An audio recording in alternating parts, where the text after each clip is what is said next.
to yield 4 minutes to the gentleman from Florida, very important member of the committee, the ranking member of the Middle East and North Africa Subcommittee, gentleman from Florida, Mr. Deutch. 4 minutes.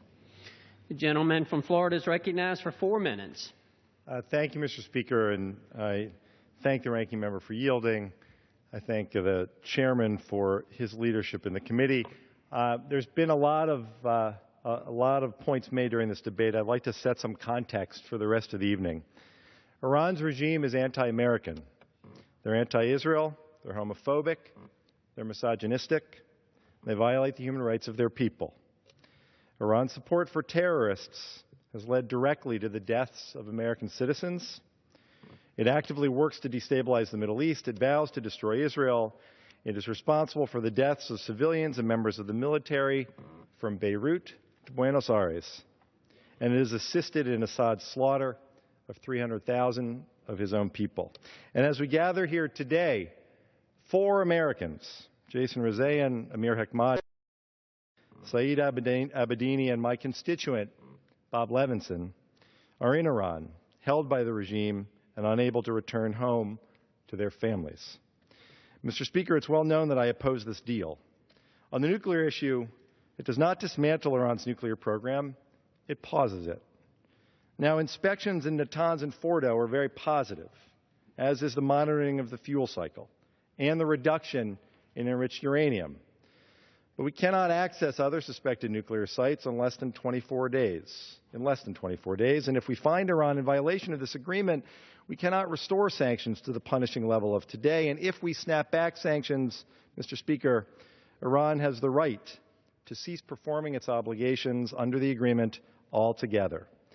And while there's been a lot of speculation about what could happen in the absence of a deal, we know that under this deal, the regime will get billions of dollars to support terrorism. We know the arms embargo will be lifted, meaning that the most advanced weapons will be available to the regime. And we know that the ban on the development of ballistic missiles will be lifted. Now, I've heard a lot of criticism of those of us who oppose the deal.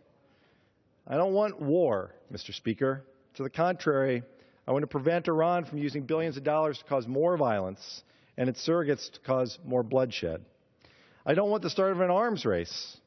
To the contrary, I want to prevent Iran from developing advanced centrifuges and an industrial nuclear program with an unlimited number of centrifuges so that other nations will not seek nuclear weapons.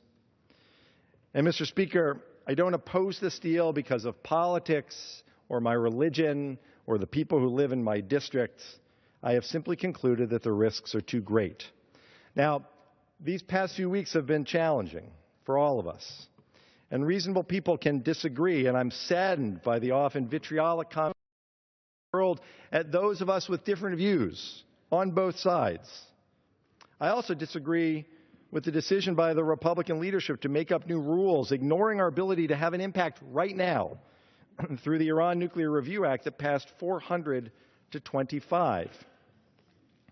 The consequences of this deal, Mr. Speaker, present us with some harsh realities.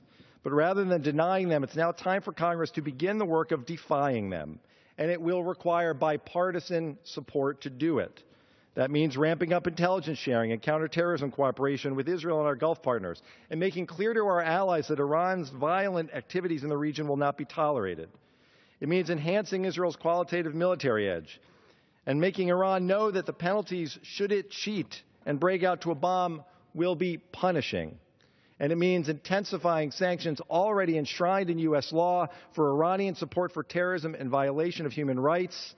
President Obama rightly made this point last week. Nothing in this deal prevents the United States from sanctioning people, banks, and businesses that support terrorism, and we must do so together. So what happens next? I will vote against the deal. But Mr. Speaker, there will be a day after the final resolution of this nuclear deal. And on that day, this House must work together to ensure that Iran's terrorism is checked and that Iran never obtains a nuclear weapon. And on that,